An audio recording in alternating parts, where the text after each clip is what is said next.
These are the red books that were made for the new library here at Maynooth, and the commission really stipulated at the start that the work would be about enlightenment.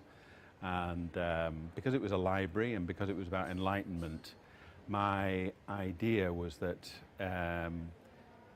it would contain an element, first of the things that I associated with libraries as a child, which were books, and so the idea of books being a motif in themselves in a library, whereas in libraries nowadays often we have monitors rather than books, and we have all sorts of other things, but books were something I associated with enlightenment and also with freedom, surprisingly enough. But the idea for red books came to me because my father's library was primarily everyman library books, which had a little red spine to them, and they lined the walls of the house that I lived in.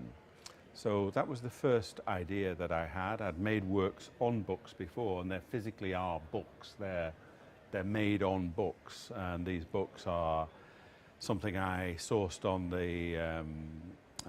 the internet. They're books that are losing their relevance because they're a mid-century, mid-20th century atlas of the world. All of these are made on the Times mid-century atlas of the world, and the kind of world has changed from the 1950s, so that also interested me. But I wanted to structure the painting around this very specific space on the basis that it might be the alphabet or language itself, which is also a primary source of enlightenment. So I structured it on the alphabet, forgetting that there were in fact 26 letters of the alphabet as opposed to 27. So there is one blank book, but hopefully that's an opportunity for somebody to project their own sort of hero or their own presence onto the page of the books.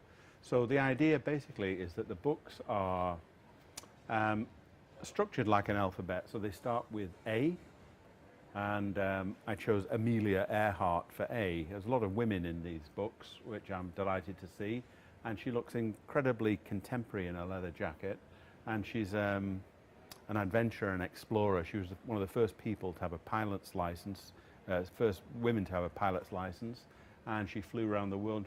She's an extraordinary figure, and beneath her is Josephine Baker as J, not B, who is also, as well as being an exotic dancer, worked with the French resistance forces, quite an intellectual woman. And what I wanted to do was to choose people who possibly affected me, my thinking about the books, but also were not your normal worthy characters that are chiseled into the walls of libraries around the world. That the idea was that it might be a new canon, or in fact, as you know, as an individual, you create your own canon, your own structure of people who would be on this wall. One of the other factors I made was that they needed to be dead. So, you know, if the books had been done, if I was starting to do them this year, Nelson Mandela would probably be in M, but he isn't, because he wasn't dead at the time.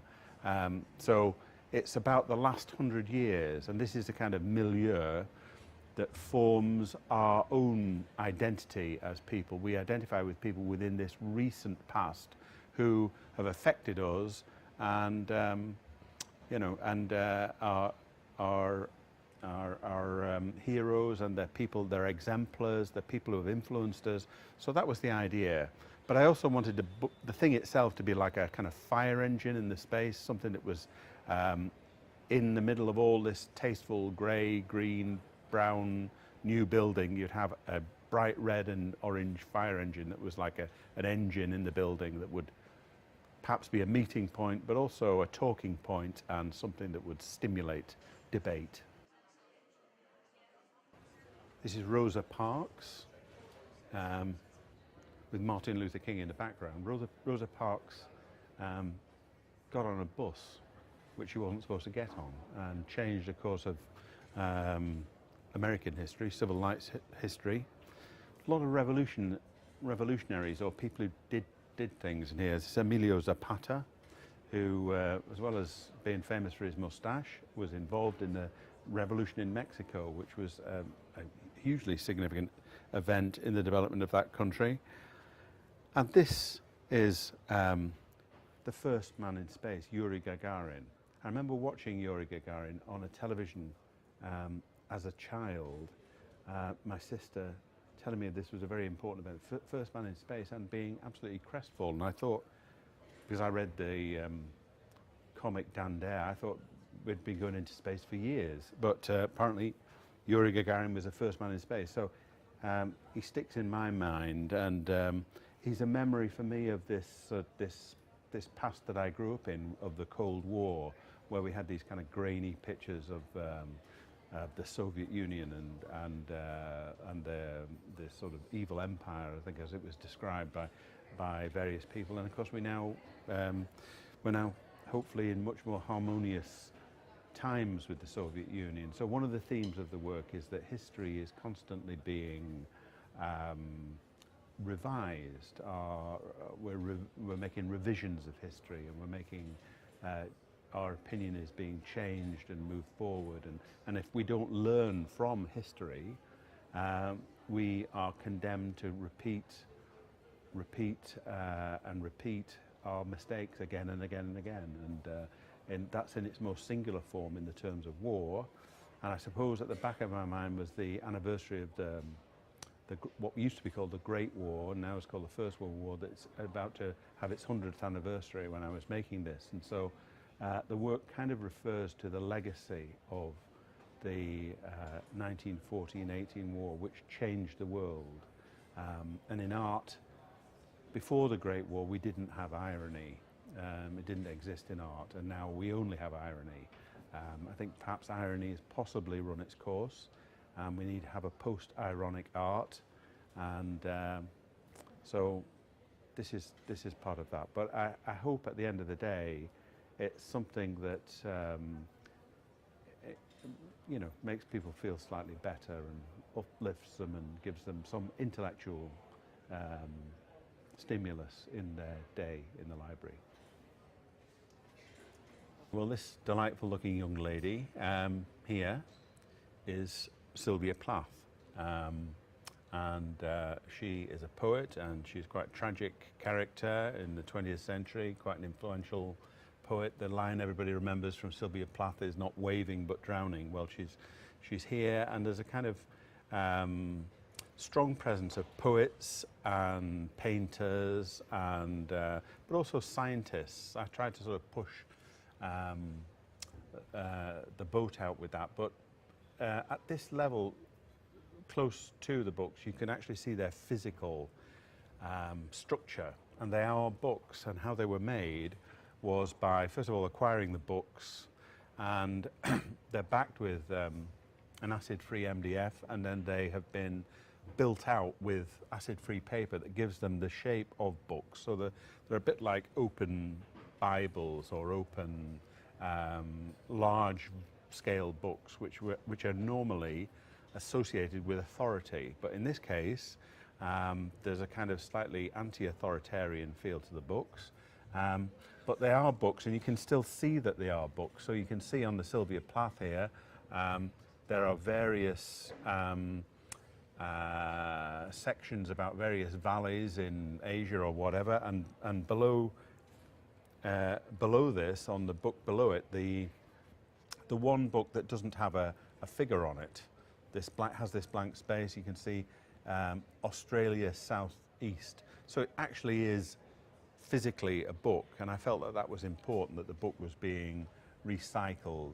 And it was actually quite an arduous thing. I mean, books of this scale are actually physically very heavy, and they've been enlarged with the acrylic resins and with extra paper added to create this sort of shape of the traditional shape of a book. And the books are a beautiful thing that have evolved over time. And so what I wanted to do was to have that idea of the book as being the motif, in a sense, like Cézanne's motif is a mountain, or a portrait. In this case, the motif is the book rather than the person on it. So physically, it was quite. Physically, I first of all had to acquire the books, and I think the price of the books went up as I was acquiring them. So there was a run on copies of the mid-century atlas, but they when I had enough books, I then wanted to make this kind of sculptural feel to the work. So it was like open pages, and also that the people would be. There would be a code to the structure, so that in each the book, the red books goes according to the alphabet. So you start A, B, C. You start with Amelia Earhart as A, but